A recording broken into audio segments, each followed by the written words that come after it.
Hi, it's Barry Dowsett and I'm the Chief Executive Officer here at Myriad Associates. And we're going to continue with our series of videos about R&D tax relief. And what we're going to focus on today is the accounting, the double entry accounting treatment for R&D tax. Now, there's two key areas here. The first one is SME claims.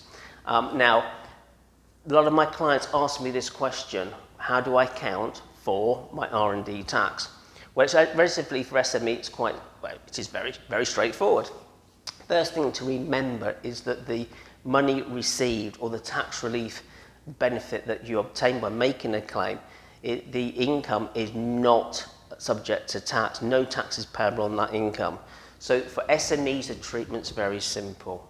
It is, you would credit the P&L account in terms of corporation tax, and that sits below the profit line, below the PBIT, profit before interest and tax. So it sits below that. That's extremely important. And then that's the credit, and the debit goes to the balance sheet, goes to the corporation tax.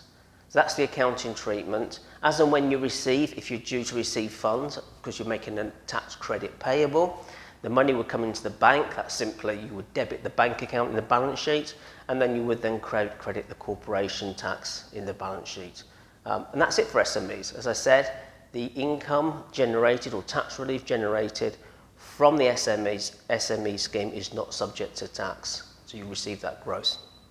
Now moving on to the large company scheme. Large companies claim under something called RDEC, which is the Research and Development Expenditure Credit. And their accounting treatment is a little bit different because it's known as above the line.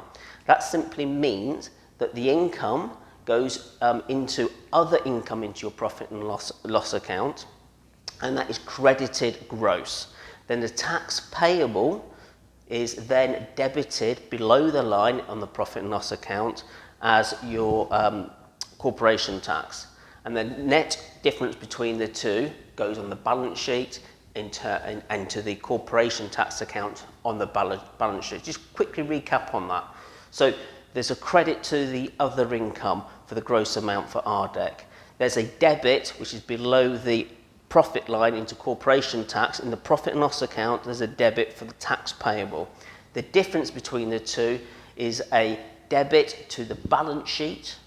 That's a debit to the balance sheet, the corporation tax account. And once again, as and when you receive funds, you would debit the bank in the balance sheet and you would credit the corporation tax in the balance sheet. And that's pretty much about it. I really hope you've enjoyed this.